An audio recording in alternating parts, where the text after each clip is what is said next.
Dear students, मैं रमन गुप्ता और आप सभी लोगों का अपने चैनल ओल रमन फिजिक्स क्लासेस पर हार्दिक स्वागत है। और आज हम लोग 12th क्लास के लिए ये वीडियो बना रहे हैं जिसमें हम सेकेंड यूनिट से करंट इलेक्ट्रिसिटी से हम टॉपिक पढ़ेंगे इलेक्ट्रिक करंट। तो देखते हैं इलेक्ट्रिक करंट क्या है।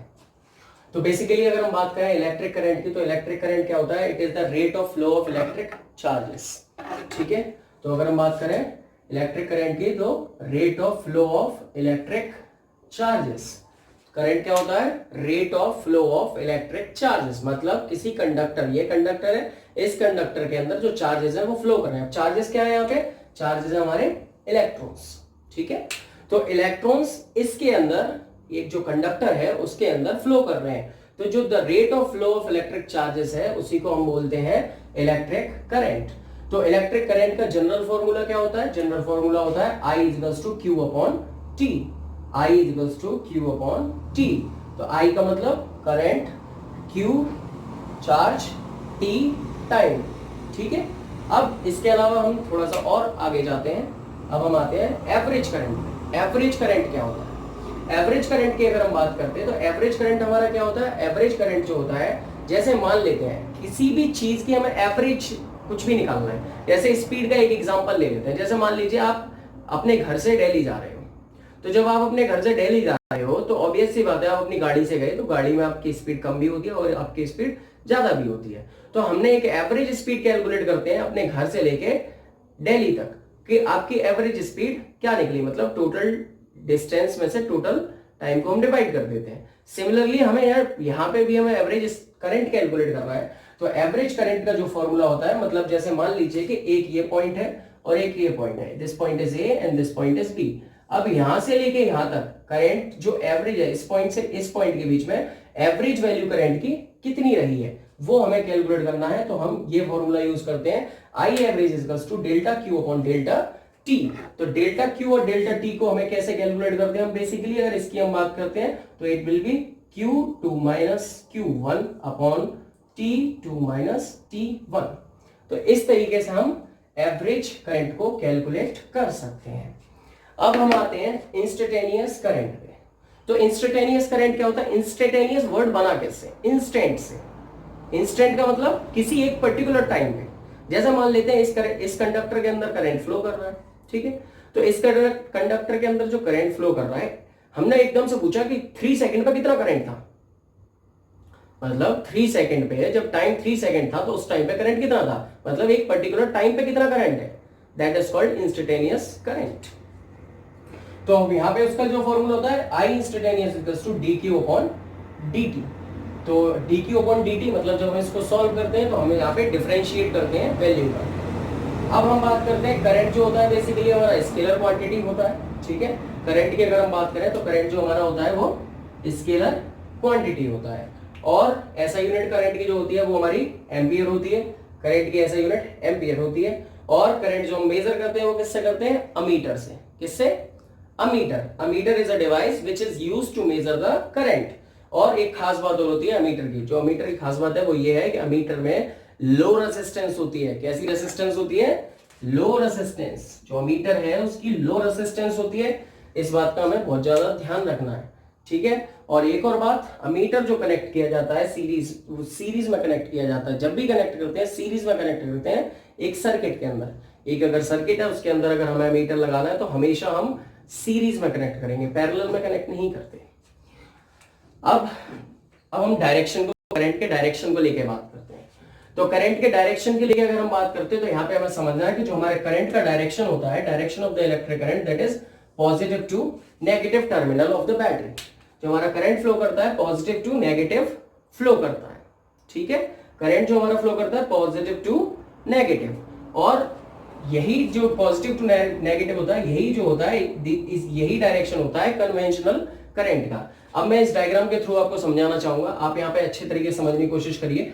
जैसे मान लीजिए करंट जो फ्लो कर रहा है वो तो हमारा पॉजिटिव टू नेगेटिव फ्लो कर रहा है, लेकिन जो कंडक्टर के अंदर इलेक्ट्रॉन्स है, जो कंडक्टर के अंदर इलेक्ट्रॉन्स है वो हमारे किधर फ्लो कर रहे हैं? अपोजिट डायरेक्शन में।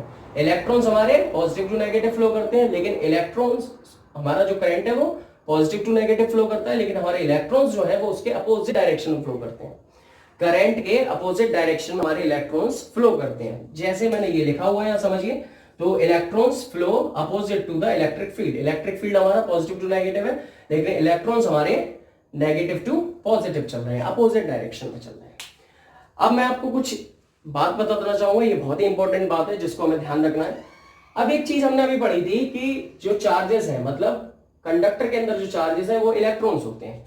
कंडक्टर के अंदर जो करंट कैरियर्स हैं, करंट कैरियर्स कौन है कंडक्टर में? इलेक्ट्रॉन्स।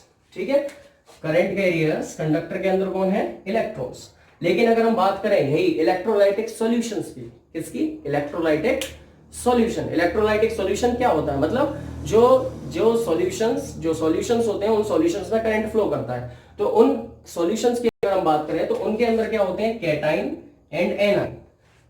कैटाइन और एनाइन होते हैं जो हमारे करंट को फ्लो कराते हैं। ठीक है, कैटाइन पॉजिटिव होता है और एनाइन हमारा नेगेटिव होता है।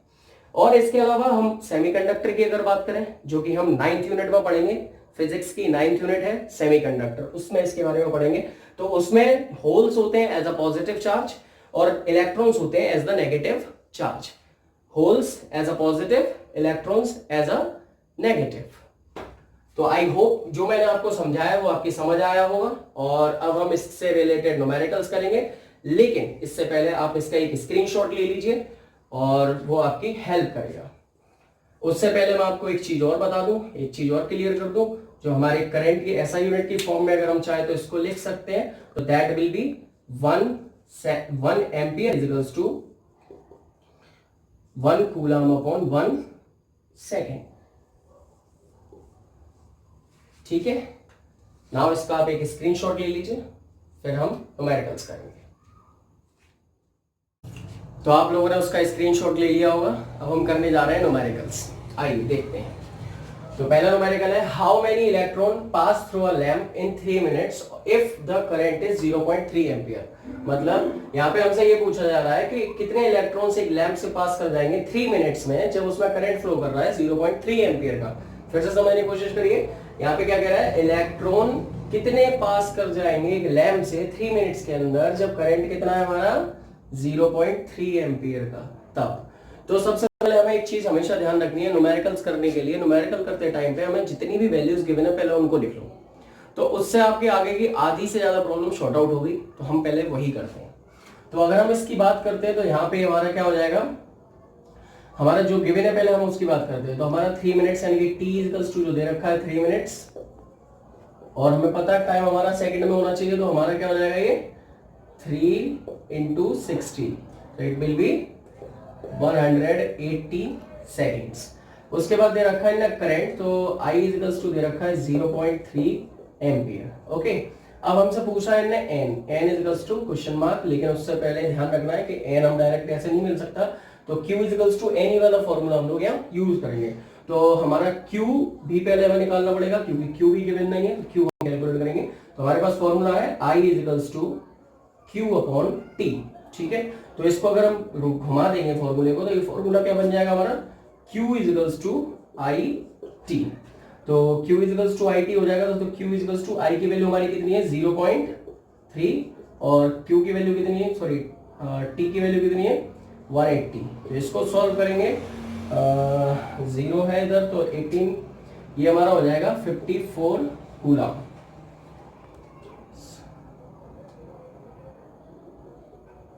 ठीक है, तो ये हो जाएगा हमारा 54 कूलम। अब इसके बाद हम बात करते हैं, ये 54 कूलम हो गया। अब हमें कैलकुलेट करना है n। तो n के लिए हमारे पास फॉर्मूला है Q equals to, now we will use the formula. First unit में जो हमने पढ़ा था क्वांटाइजेशन ऑफ चार्ज, तो उसका हमने फॉर्मूला है Q इक्वल्स टू NE। तो n इक्वल्स टू क्या हो जाएगा हमारा? Q upon E। Q की वैल्यू हमारी कितनी निकली है? 54 अपॉन E की वैल्यू हमें पता है 1.6 इंटू 10⁻90। तो n इक्वल्स टू, अगर हम इसको सॉल्व करेंगे तो क्या हो जाएगा? 54 इंटू 10⁻90, ऊपर जाएगा तो अपॉन 1.6। इसको अगर हम सॉल्व करेंगे तो n इक्वल्स टू निकलेगा 33.75 into 10⁻19। This is the number of electrons which you will get. अब आते हैं हम सेकंड न्यूमेरिकल की तरफ। तो सेकंड न्यूमेरिकल में हमें क्या दे रखा है, if q is equals to t square plus 4t plus 8, मतलब चार्ज दे रखा है ये हमें, instantaneous current at time t is equals to 4 second, मतलब हमें जो अब हमें इंस्टेंटेनियस करंट कैलकुलेट करना है, और किस टाइम पे कैलकुलेट करना है। इंस्टेंटेनियस करंट का मतलब क्या होता है, एक पर्टिकुलर टाइम पे 4 सेकंड पे कितना करंट होगा। दूसरा average current from 0 to 4 second, average current निकालना है 0 से लेके 4 सेकंड तक का। तो चलो देखते हैं सॉल्यूशन। तो इसका पहले हम फर्स्ट पार्ट करेंगे। तो हमें q की वैल्यू दे रखी है, q is equals to t square plus 4t plus 8, ये हमें q की वैल्यू दे रखी है, और इसमें हमें टाइम दे रखा है दैट इज 4 सेकेंड। अब इंस्टेंटेनियस का formula I instantaneous is equals to का फॉर्मूला क्या होता है हमारा, dq अपॉन dt, ठीक है, ये फॉर्मूला होता है। हमें यहाँ पे डिफरेंशिएशन करना है, इसका हमें डिफरेंशिएशन करना है, q की वैल्यू पुट करो तो d अपॉन dt क्या हो जाएगा, T square plus 4t plus 8। तो अगर हम इसका डिफरेंशिएशन करेंगे तो क्या हो जाएगा, डिफरेंशिएशन हो जाएगा हमारा 2t प्लस 4, बाकी का ये टर्म 0 हो जाएगा प्लस 8 वाला। तो अब हमारी जो t की वैल्यू वो कितनी है, t इज इक्वल्स टू 4 है, so we will put this value. I instantaneous जो वैल्यू हमारी निकलेगी, वो कितनी हो जाएगी, 2 इंटू 4 प्लस 4, तो ये हो जाएगा 2 4 जा 8, 8 प्लस 4 12 एम्पियर। ये हमारा निकल के आया इंस्टेंटेनियस करंट। अब हमें कैलकुलेट करना है क्या, सेकंड पार्ट है जो इसका हमारा एवरेज करंट का। तो एवरेज करंट के लिए Q की वैल्यू सेम है, लेकिन हमारा टाइम जो जा रहा है वो क्या जा रहा है, 0 टू 4। तो सबसे पहले हमारा जो फॉर्मूला था I एवरेज इज टू क्या होता है, delta Q upon delta T। तो ये हो जाएगा Q2 minus Q1 upon T2 minus T1, ठीक है, ये हो जाएगा। अब हम क्या करेंगे, यहाँ पे इनकी वैल्यू पुट करने वाले हैं। वैल्यू पुट करेंगे तो पहले लेकिन हमें Q2 और Q1 की वैल्यू निकालनी पड़ेगी। तो हम Q1 और Q2 को हम ऐसे ले लेते हैं, Q एट 4 सेकेंड, ठीक है।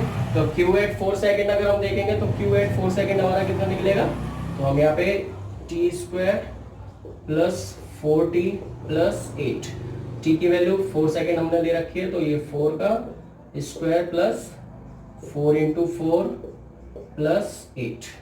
इसको अगर हम सॉल्व करेंगे तो कितना आंसर निकलेगा, ये हो जाएगा हमारा 16 प्लस 16, 4 4 16 और 4 का स्क्वायर 16 प्लस 8, तो ये हो जाएगा 40 कूलम।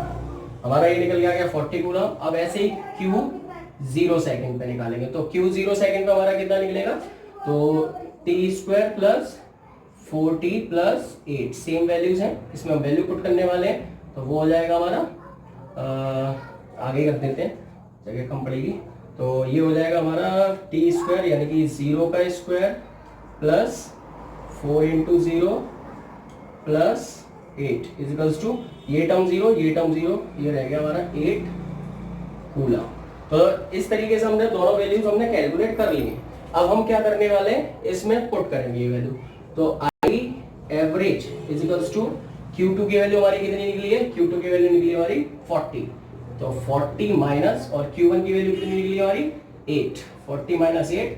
T2 की वैल्यू हमारी कितनी है, ये हमारी जो वैल्यू है 4 सेकेंड, तो 4 माइनस 0, तो कितना हो जाएगा 32, 40 माइनस 8 32 अपॉन 4, इसको कैंसिल करेंगे तो 8 4 जा 32, सो लेट बी डू 8 4 जा यानी कि 8 एम्पियर। तो हमारी I इंस्टेंटेनियस की वैल्यू निकली वो 12 एम्पियर, I एवरेज की जो वैल्यू निकली वो 8 एम्पियर। दिस इज हाउ हम न्यूमेरिकल्स कर सकते हैं। आई होप कि आप लोगों को ये समझ आए होंगे। तो इसको प्रैक्टिस करें और आप एक बार इसका स्क्रीनशॉट ले लें जो आगे आपकी हेल्प करेगा। आपने इसका स्क्रीनशॉट ले लिया होगा और आप लोगों को आई होप ये आपको समझ में आया होगा। अब हमारी जल्दी दूसरी वीडियो आने वाली है लेक्चर 2, उसमें हम लोग बात करेंगे आगे के टॉपिक की। ये हमारा इलेक्ट्रिक करंट के ऊपर बेस्ड है। अब हम ड्रिफ्ट वेलोसिटी के ऊपर एक नई वीडियो पढ़ने वाले हैं, so we will do that. तब तक के लिए आप इसको पढ़िए, समझिए और आपको अच्छा लगा हो तो इसको शेयर करिए, कमेंट करिए लाइक करिए और बच्चों को भी बताइए, जिससे कि जो और बच्चे हैं वो आसानी से इसको पढ़ सकें। Thank you very much.